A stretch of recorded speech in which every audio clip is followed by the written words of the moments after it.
Every country is different, and every language is different. Every culture is different, and you can do a lot of things with AI, but you also need to have the human in the loop for the strategy there, because otherwise it's going to fail. Hey, welcome to the Agency Hour podcast. Our vision for 2026 is to make this podcast the most helpful podcast on the planet for digital agency owners. Here's my call to arms for anyone listening to this podcast. If there is anything that you are struggling with in your agency, whether it's AI, whether it's hiring a team, whether it's pricing, whether it's cash flow, whatever it is, mindset, I don't care, whatever the problem is, if you're a digital agency owner and you're listening to this and you have a question, email me. My email is troy@agencymavericks.com. That is my email address. It's not monitored by a VA or AI. It's me. I read every email. So just send me an email and I'll make a podcast episode to help you, whatever the challenge is. Everything you need to grow, scale, and run and exit a successful digital agency is here in our ecosystem. We have an amazing network of agencies and partners and people. I've been doing this, for about 16 years now. So there's not much about scaling agencies that I don't know. So if you've got a question, just shoot me an email, troy@agencymavericks.com, and we'll get you answered. On this episode of the Agency Hour podcast, we are talking to one of our Mavericks Club members, René Spijker from Spijker & Co. in the Netherlands. He's been around in business. He's been running agencies for 30 years, over 30 years. He's been in our ecosystem for a while, back when we were called WP Elevation.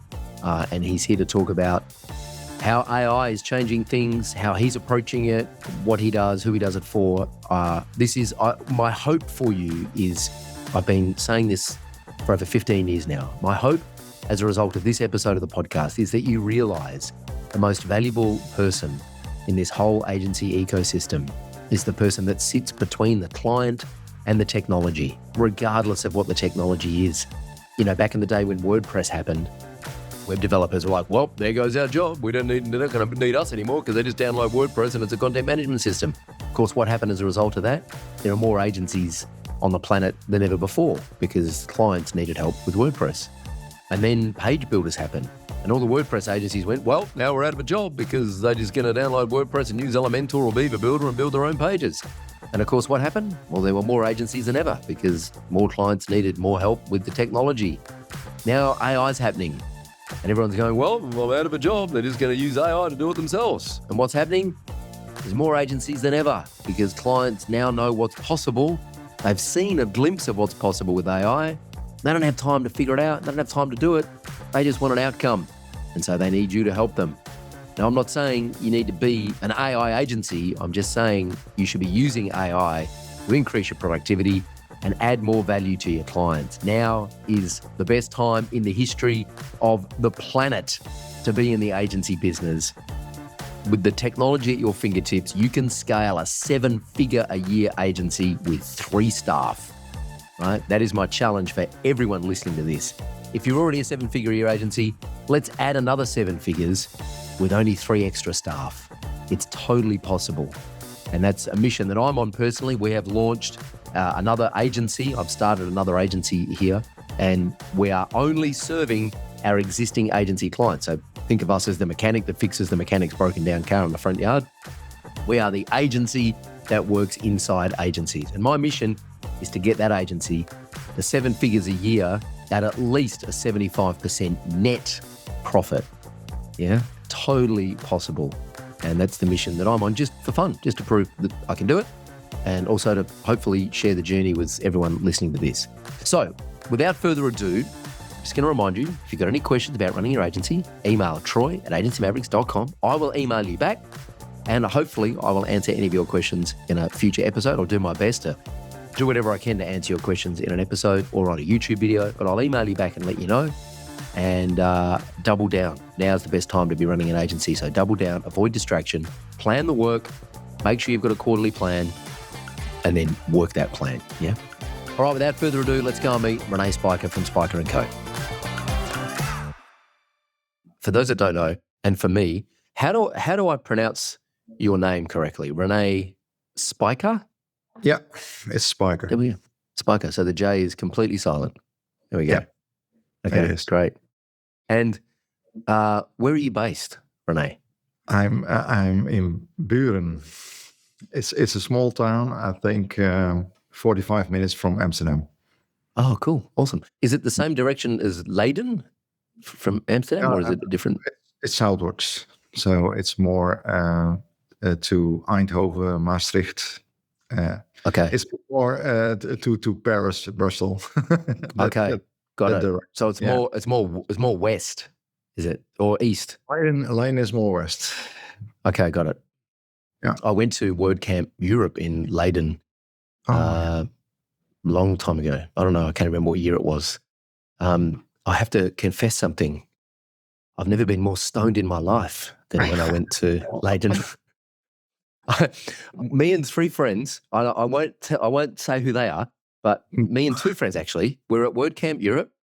There was another Australian there and there was another guy there who was American, and we all looked at each other and we're like, we'll go to a coffee shop after WordCamp. First day, we'll go to a coffee shop. We went to this coffee shop and I didn't know what to order. And so I said to the guy, just give me something really mild. I just want to have a conversation with my mates and have a laugh, right?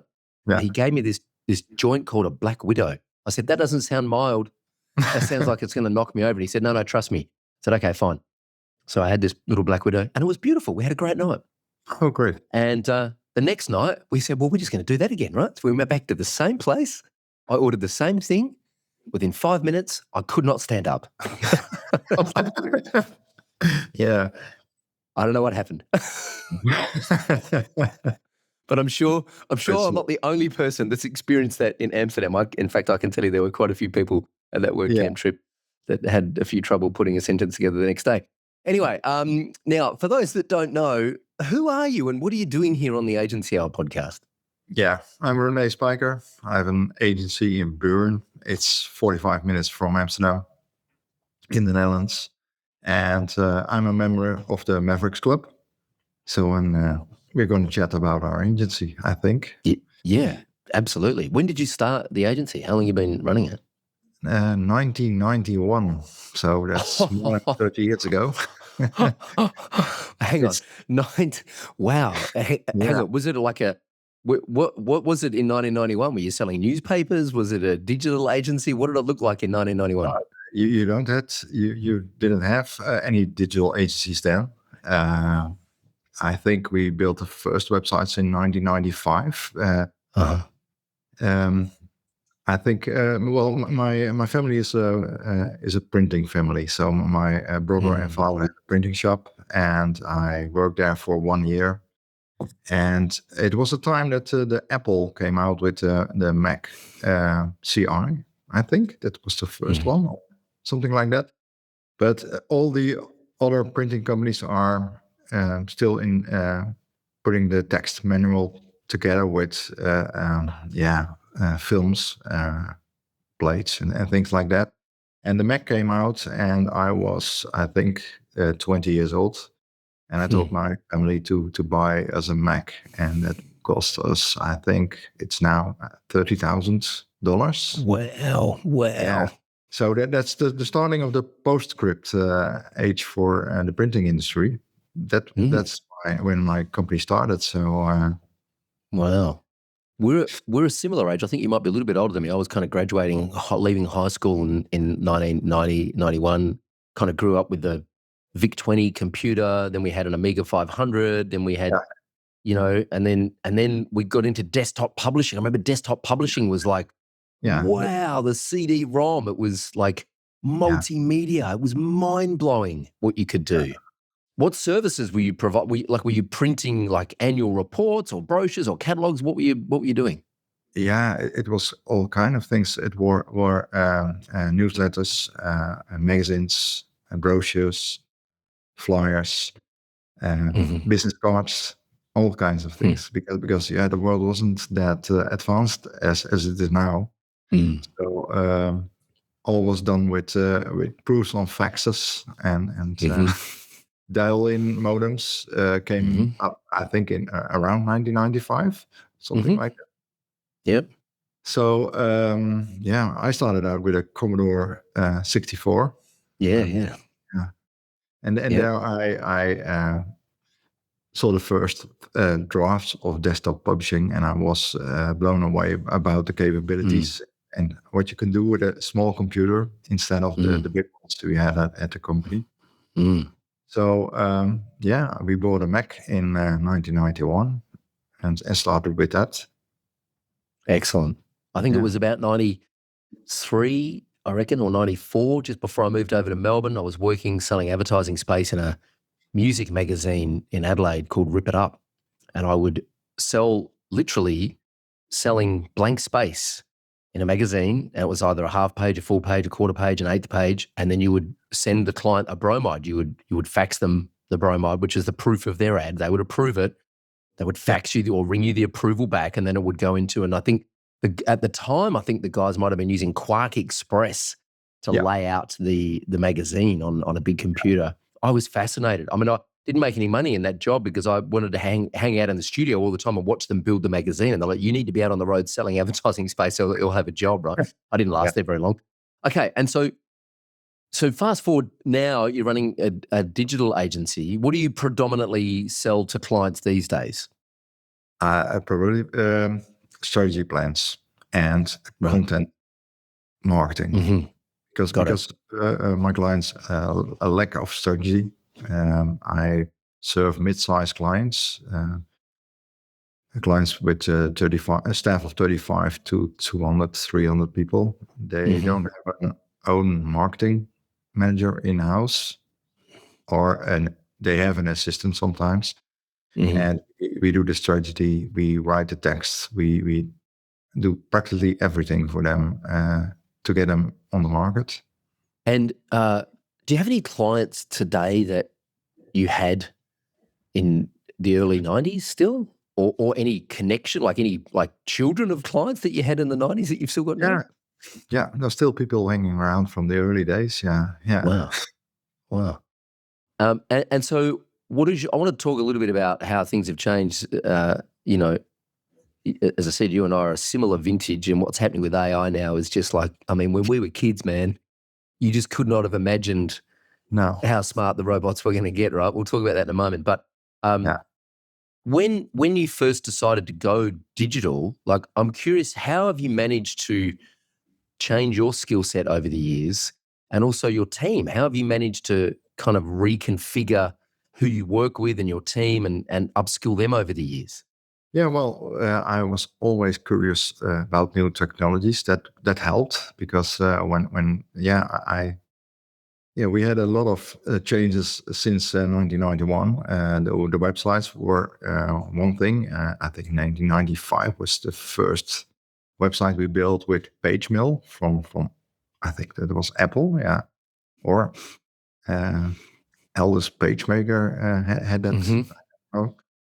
But we built the first websites.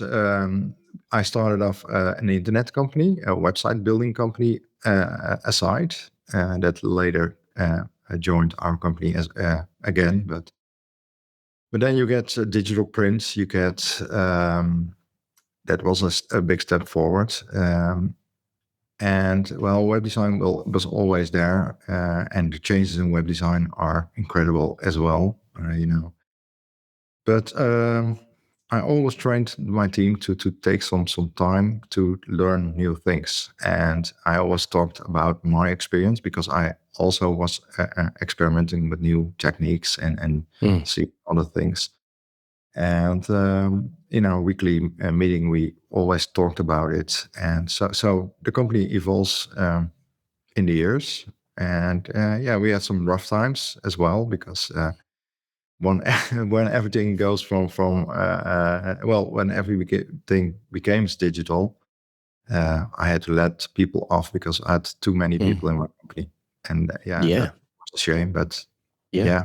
If you've been in business for 30 years, you're bound to go through some hard times, even without a technology disruption like the internet and like AI. Like you've been in business that long, you're bound to go through some challenging times anyway. How do you? There's a couple of lots I want to unpack here, but let me come back to the hard times in a second. How do you carve out time to learn new stuff? Like we're all busy serving clients, right? And what do you do? Do you, like, I'm interested in the technical stuff. You just block time in your calendar and say, right, I'm going to put aside 4 hours a week where I'm just going to turn off all the distractions and learn new things? Or is it more organic than that? Just like in your downtime over lunch breaks, how do you structure your week like that so that you keep up with new technology? Yeah, it's more organic. I think when I was young, I had all I spent all my time behind the computer, so that's and I think it was 7 days a week on work. But the last years, I do it organic, but also make some time in my agenda to do it. So I block 4 hours a week for just taking a look at the new things, trying some things out. Yeah, still learning. I think you never stop learning when you are in this business. Yeah. And it's like, I just think it's an incredible time to be alive right now, because I was talking to friends of mine the other day. I sent them a screenshot of something I was working on, just some buddies of mine who are not in this industry at all. And they're like, oh my God, man, they're like, you're constantly learning. I'm like, dude, if I don't learn something every day, like, what is the point of getting out of bed, right? Like, for me, it's like food for my brain, right? Yes, for me the same, because and that's why I'm more than 30 years in this business, because I like to learn. I see things, magical things with AI at the moment. We're doing it ourselves. My jaw drops sometimes when I'm working on something and I think, yeah, this is now possible. We are more productive than ever, and the quality of work is so high at the moment because AI is helping you to get better and better and better in a real and consistent, right? Like consistent. I've been using Manus a lot lately, and I've kind of dialed in now. Like, I've slowed down, and I've thought, okay, I'm treating all my AI like an intern. Yeah. And so I spent a day, well, not a full day, but I spent yesterday, whenever I wasn't on client calls, whenever I wasn't doing content in any white space in my calendar, I was like, right, I'm training Manus today how to produce social media images that we can use over and over again. And so I take photos of in the studio and I handwrite things, and then I put that into Manus and I say, right, here's an example of what I want. I just want you to produce the same one, but with a different caption, right? And it takes a while, but once you train it and it's producing great content in Manus, you just save that as a skill and you can reuse that skill over and over again. And so then I said to Max today, dude, we can produce 100 social media images in about 8 minutes. Yeah. Right? And they're consistent. They're perfect. They're exactly what I want. Like, no human can compete with that. But I think, like working with a new employee, you have to put the work into training the AI up front. Otherwise, it's quality in, quality out, right? You'll just get slop out if you don't actually train it. How do you manage your overwhelm? Like, and I kind of want to go back to what you were talking about before about having hard times in business, but also having all this new technology to play with can sometimes be overwhelming. How do you manage your mindset around, okay, how do you look after yourself so that you don't burn out? I guess that's the question I'm trying to ask. Yeah. That's taking some downtime as well, because you can't always sit behind the computer, especially at our age. but yeah. Well, yeah, I have other hobbies. I'm still in the fire department here in Buren, so I have to train every week and do that kind of things. It's totally different from the work I do, and I'm also a volunteer with some other organizations that keeps my head out of the business. Yeah, I still like to work. I like my job. I like the way it's going. I'm not the kind of guy who sits down and thinks AI is going to take over my job or something like that. It's the end of the world, like some people think that is. But yeah. So your approach to AI is that it's going to help you be more productive and help you provide a better service and more consistent output to your clients, right? And it's just kind of like having another team member or another 3 or 4 team members that are doing particular tasks. Yeah. It's constantly, you can check your work, you can make it better with AI, you can ask for advice, and is this the right way we are doing it, the right way I'm thinking about this strategy? And then you get some suggesting you never got before. It totally thinks outside of the box. So that's also that's also great. So yeah, I'm really glad with it. You and I met, I think, in person the first time in Virginia. Is that right? No, I think in Washington. Oh yes, sorry, that's what I meant. At our event, Yeah, right? That's right. That's right. Our MavCon, our live event, which I think was 2023, end of 2023, I think it was. Yeah. You'd been in our ecosystem for a bit. You had been, I think you'd bought some of our courses. You were consuming our content and stuff. What made you get on a plane and fly to the US and come to one of our live events? What were you looking for at that time? Like, what was the problem you were trying to solve? Well, I saw my clients and my business was changing a lot since we last did our training with WP Elevation, and I felt that I need to catch up with the industry. And I thought that the best way to do that is to meet you, but also other agencies that are in the program and see what they are doing and learning from them. And I never regret that meeting and never regretted coming there because I learned so much in 2 or 3 days, and I had for months work cut out for myself to change my agency.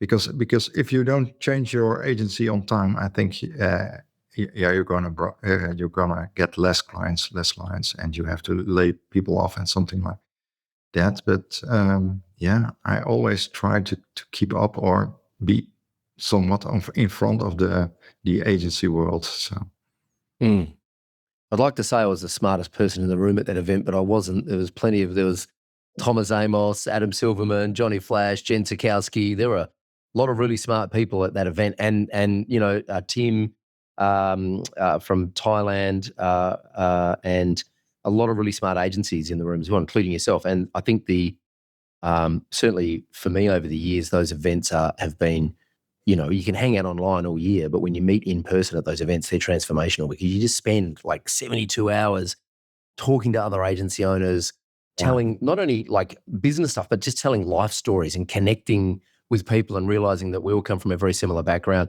And then there's lots of just opening the laptop and just sharing, here's how we do this and here's how we do this. And here's what you might learn, one little thing that just gives you an edge or saves you some time. What is it about, and this is not meant to be an ad for what we do at all, but I'm curious, for anyone listening to this who might be a little bit skeptical about, a community of agencies or getting into a program like this, have you always looked for people to surround yourself with people who can help you, who can come in and offer advice? And I mean, I know a lot of people are just like, well, I know everything, I can do it myself, I don't need any help. What do you think is that just who you are, or have you cultivated that mindset over years? Yeah, I cultivated that over the years because when you're young, you think you can do anything yourself, and especially the people of this generation thinks they can always solve things with YouTube, and that's correct for I think 60 or 70% of the time. But surrounding you with the right people and getting advice is something. It moves you quicker. It gets you better in faster time, and you see things that you normally won't see because you have you're programmed in a way that you can't see everything outside of it. And how can I say that right? You get new perspectives from people that you don't get if you don't do it yourself, because then your own perspective is leading, and you think that's the only way to do it. And if you meet with other agency owners and you talk with them, you hear their side of the story and their perspective, and you learn a lot from it. Yeah.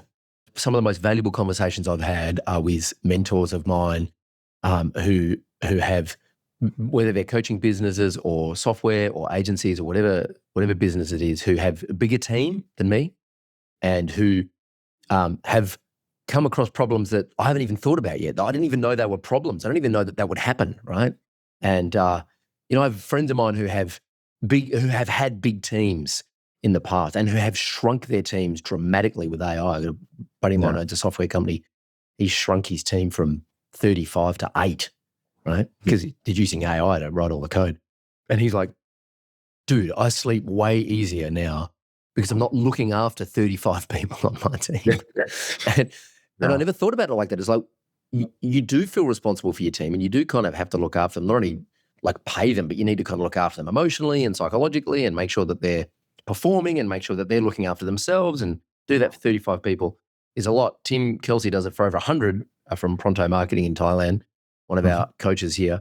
And, I've had conversations with him. It's like, I didn't even know that was a thing. I just had no. And so when you get to that point, hopefully you're a bit more prepared because you've been talking to people who have walked that path. Whereas certainly when I was younger, I think I was guilty of that, staying in my little silo and going, I can figure this out myself.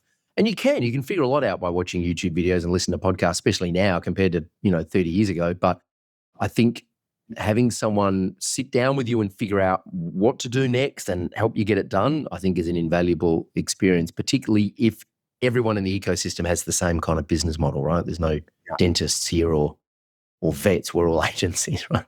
Yeah. Now, you kind of came up through the WordPress ecosystem too, didn't you? You were building WordPress.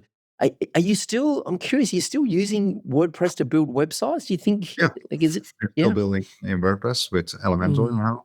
And well, we are trying to get, I'm experimenting with getting AI to make our websites.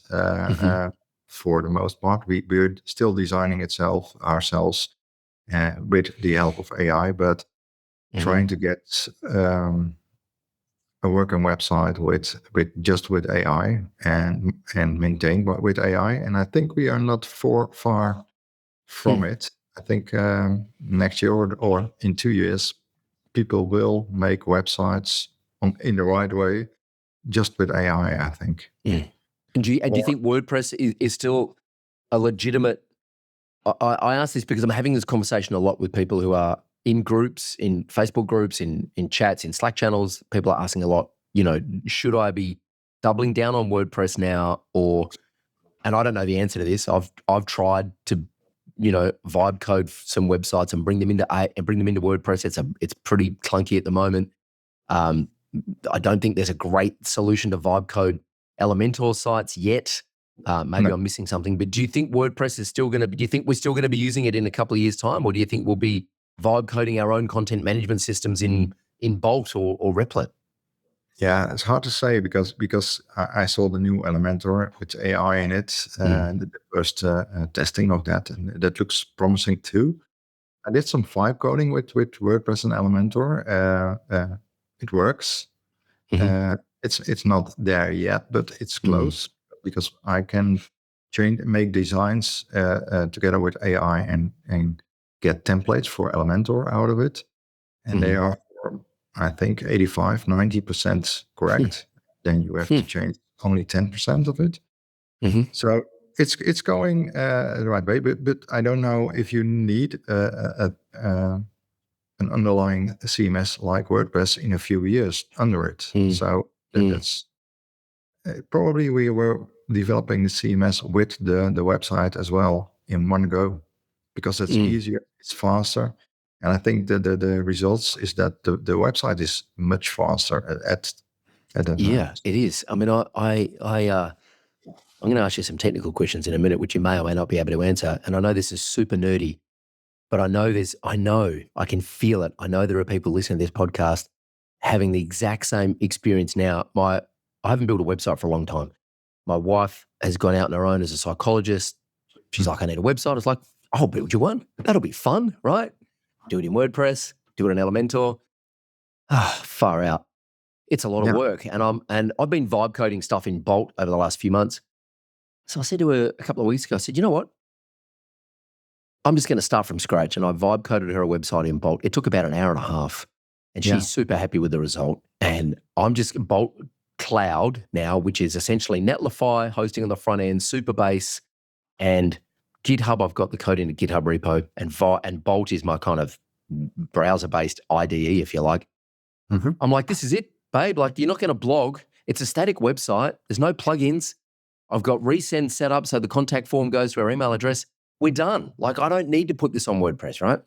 No, that's right. I don't think that's a scalable solution, but I'm telling you, the WordPress, because of the backwards compatibility stuff and because of where it's come from, I think it needs a complete redo. I don't think there's any leadership in the WordPress project, and I mean that with all respect to everyone who's worked on it. I just think it's floating at sea, completely rudderless at the moment, and I don't know. I don't think it knows what it is or who it is or what it's doing. So, what are you using to vibe code designs and bring them in? Are you doing it in Elementor, or are you using vibe coding in Lovable and then bringing that in? And what's the tech?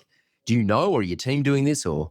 Yeah, I do it myself, and my team is also doing it. But we work with Claude Code and Claude's Cowork to design and put it in Elementor now. Oh, wow. And I've dipped my toes now in Manus as well. So maybe that's a good solution for building the CMS in the back end, because I saw some really great results with it. So it probably is going to be a combination of AI tools that's be the best solution. I think not one AI tool is doing all the work that you want. So we also use ChatGPT or Gemini as well. But most of the work is in Claude at the moment. Yeah, same. Claude is a lot of fun. And you're the one that actually has put me on the Claude Cowork, because I saw that tab appear like a couple of weeks ago on the desktop app, and I'm like, I'm just going to ignore that because I haven't got time. And you mentioned it the other day on one of our calls, and I'm like, all right, Renee's getting ahead of me. I'm going to go and figure out Claude Co. So I'm asking Claude to teach me how to use Cowork at the moment, and early signs are it's amazing. But again, it's like, how do you triage? How do you go, okay, well, this is something I need to learn versus this is something I can just park until next week or next month? What's your compass to make that decision? Yeah, well, I'm not trying to switch over things that quickly, because if you switch over from one tool to another, you never learn the tool the right way, not all the insides of the tool. So we started out with I think most companies with ChatGPT and did our work there, and then saw Claude and now Manus and Gemini. And I really like to put in some hours, a lot of hours in a tool before I change it. Every week or every month there's a new thing, there's a new tool, there's a new shiny object. There is. That's right. So hard to stay of them. So that's right. It is, and I think that's the opportunity that we have now at our fingertips. Is we have all these really highly skilled interns that can work for a couple of $100 a month, really. And I think the job that we have is to say, okay, well, what's the one bottleneck now? Like for us, it's images, because we're doing done for you content services for our clients, as you know. The one thing that's going to hold us up is images. And so I said to Max the other day, and Jane, there's two ways this is going to roll, right? One is the clients are going to give us a Google Drive full of images. I don't think that's going to happen, to be honest, right? I mean, I've been around a little while. I've had a few clients in the past. Typically, they're not very great at giving you content when you need it. So, part of what we preach to our clients is just do it for them. And so I think we need to set up systems where we can plug a client into an AI and say, right, let's build out a brand guide for this client, and then let's have the AI work in a silo. I think Manus is the where we're going to end up with this. Is it will just produce all the images required for Spijker and Co, right? And those images will be attached to the content, and they will be on brand and will be within the brand guide and the brand style of your agency. Because if you had time to get the images to us, well, you'd already be doing it, wouldn't you? You'd already be, and you're not, which is why you've come to us. And so we don't need to hire, even Max, we're looking at rolling out a done for you video service as well. And we've been toying around with the idea of building out a team of video editors in the Philippines. And Max just said to me today, he's like, dude, I think what we're going to need to do is build out a small team of people who know how to vibe edit, because vibe editing is now a thing. He's doing it. He's not touching the keyboard. He's talking to the computer and telling the robots what to do with the edit, and the robots are editing the video. And he's like, I don't need to be a video editor anymore. I just need to know what done looks like and, how to describe it. And so that all of a sudden we've gone, okay, we've been holding back on this done for you video service because we don't have capacity. Now we're thinking this might happen in the next 3 months as opposed to the next 6 months, right? We might just bring it forward because we have the capacity because of AI. And so I think the challenge for all of us is to figure out what is the bottleneck that if we unlock will either improve our profit or help us grow revenue and bring more clients on, right?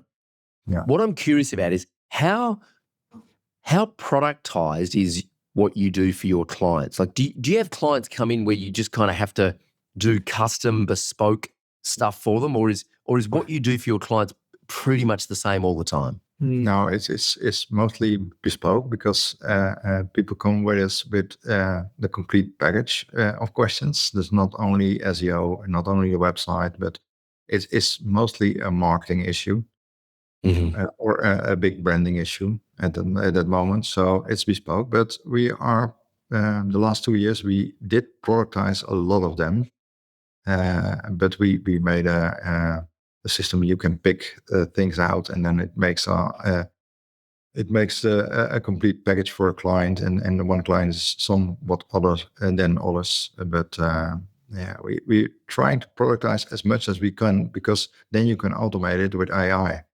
And the problem with AI is if you do only bespoke work, you have to teach it every time again, and that's Yeah, and that's very hard. Then you're very difficult and impossible to scale.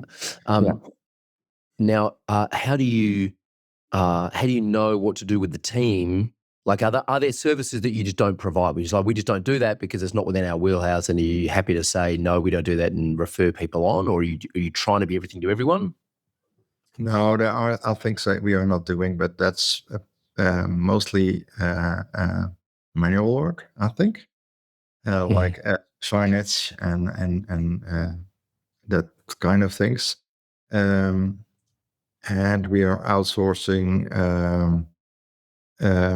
social media marketing. So that's something we don't do in-house, but we have freelancers that do that for us.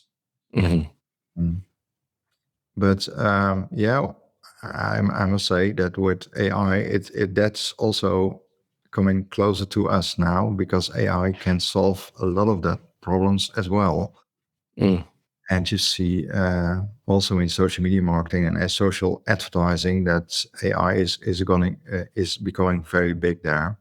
So probably it's going to be another computer in our company that's going to solve that problem as well. Right, with a bunch of agents working on it, just a dedicated, iMac or something, just running, running a whole bunch of workflows.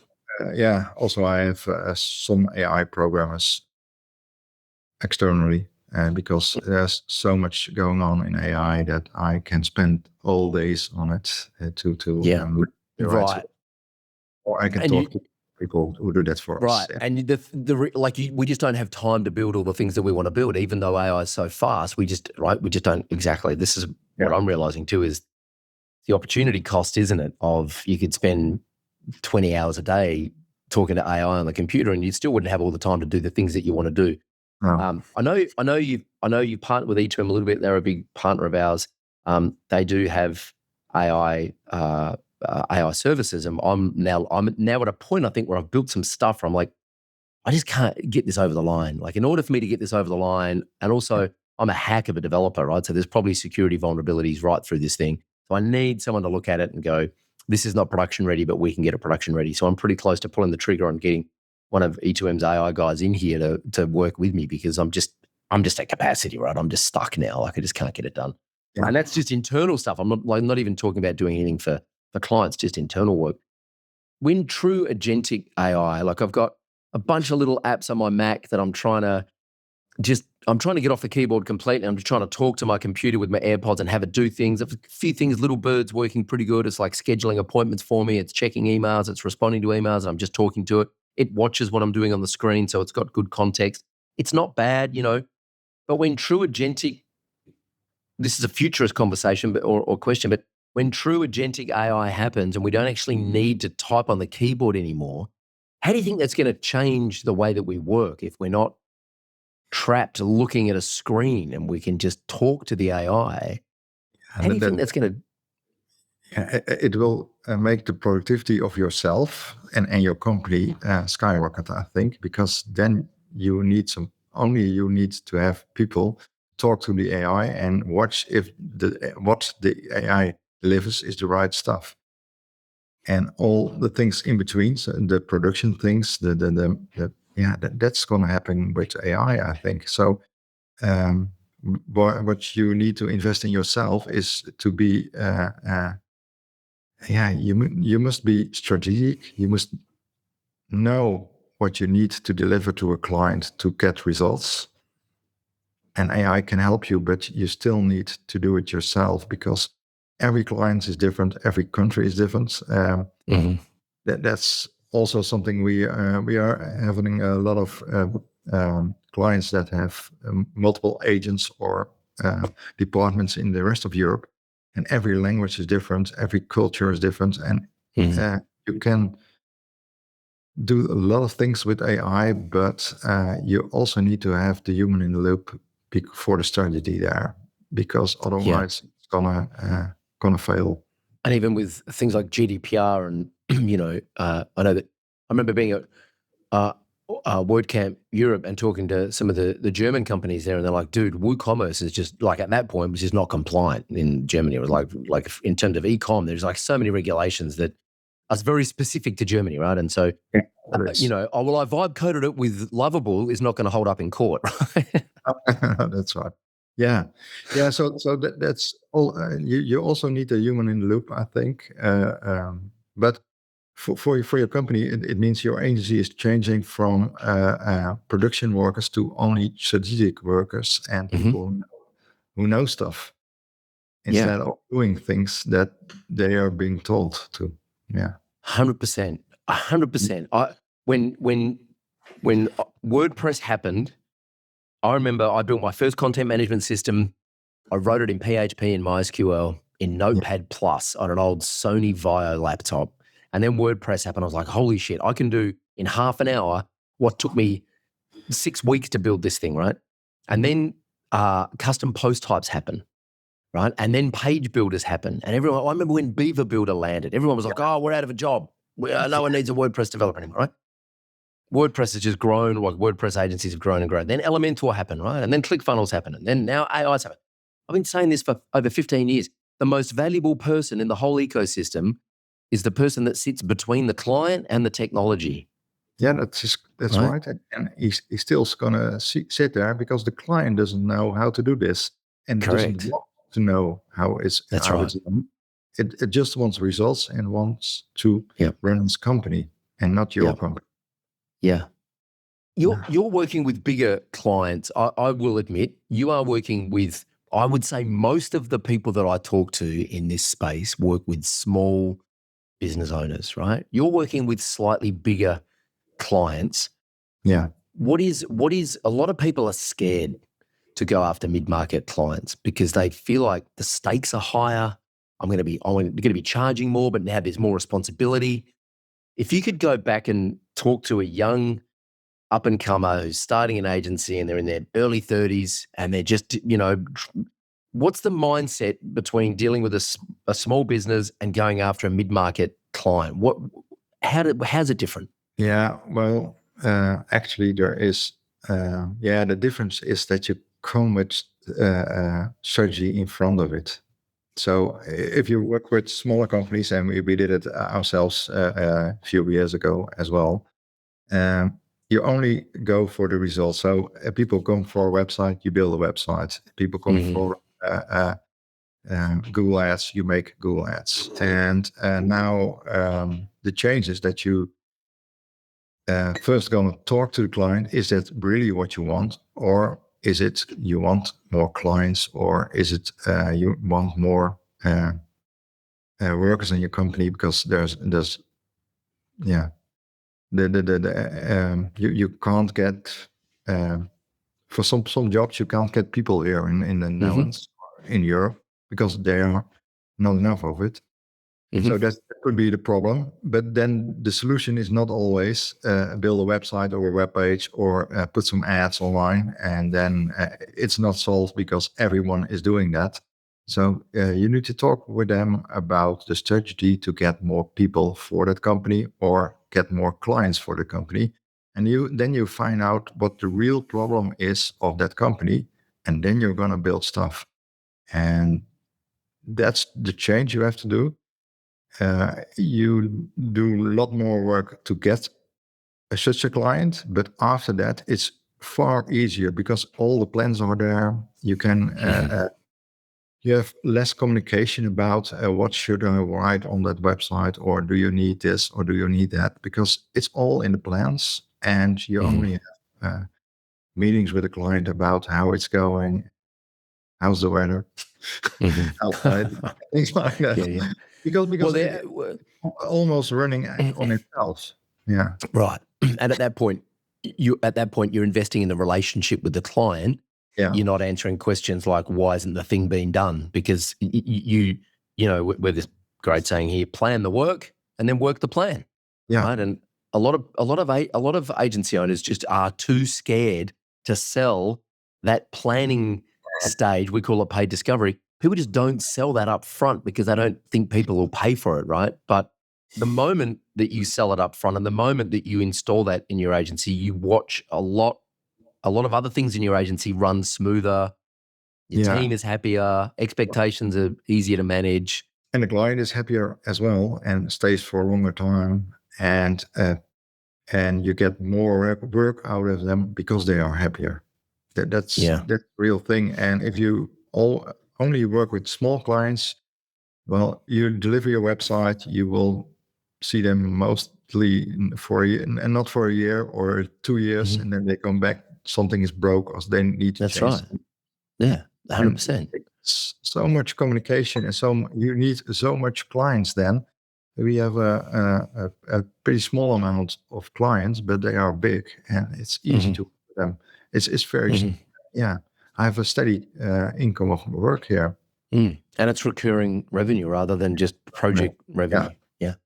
I was talking to an agency owner the other day that had 150 clients that he was hosting WordPress websites for, wasn't charging them anything, wasn't even doing care plans, hadn't spoken to any of them about any other services. I'm like, dude, you're sitting on $1 million a year easily. Like, I'm missing out. Pick up the phone and call them, right? Like, and charge them for hosting and for care plans and things like that. Yeah, that's how we started it, and now we are selling a lot of recurring revenue. Awesome. Hey, I'm respectful of your time and everyone else's time. It's called the Agency Hour podcast for a reason. I don't want to go over the hour. So I want to thank you so much for spending some time with us here and sharing your story. And also, one thing I love about this is that, you know, I want people to understand that it doesn't matter where you live. It doesn't matter what services you're providing. It doesn't matter how long you've been in business. It doesn't matter how old you are. I mean, René and I'm 52. You're probably a couple of years older than me, right? Like 57. 57. There you go, right? Like, this is, and you've still got the mindset that we are valuable to our clients because of AI. Like, our clients are now seeing all this possibility and they still need our help. So I'm hoping that this conversation is going to inspire one person to just double down and keep going. I think it's a great time to be running an agency, and I love the fact that I get to talk to people all over the world. It's 5 o'clock or almost 6 o'clock in the afternoon here where I am in Melbourne. And I love the fact that our reach is all over the world and that we're having a positive impact on people all over the place. It's very rewarding business for us to be in. So thanks so much for coming and sharing some of your experience with us on the Agency Hour. And I look forward to continuing to work with you. Thank you very much for the conversation. Awesome. Well, I hope you enjoyed that episode of the Agency Hour podcast. Thanks for listening. Subscribe, like, share, do all those wonderful things for us on the algorithm so that we can get this podcast in front of more people. And again, if you've got any questions about running your agency, it's simple. Just email me, troy@agencymavericks.com. That is my personal email address. And yes, I read every single email that comes in. So, just email me. And a huge shout out and thank you to René for spending some time with us. I love the fact that he's in a country that we don't often hear from on podcasts, right? He's like full transparency. He's in his 50s, like me, right? All we see is these bro marketers in America driving Lambos, man, and like making heaps of bank, right? And I love the fact that we have agencies in Australia, New Zealand, the US, Canada, South Africa, South America, Malta, Thailand, the Philippines, the Netherlands, the UK, Scotland. I love the fact that agencies all over the world are benefiting from being a part of this community and learning from each other. And it doesn't matter what services you sell, as long as they're marketing-related services. We have video agencies, we have web design, web development, we have AI agencies, we have content, we have strategy agencies. We've had YouTube growth agencies, podcast growth agencies, right? Social media, short form reels agencies, right? Whatever you're selling, if you're selling a marketing-related service to other businesses, you're in the right place. So yeah, enjoy the podcast. Send me an email. Let me know what you want us to cover. And let's make 2026 your best year yet. I'm Troy Dean. Let's get to work.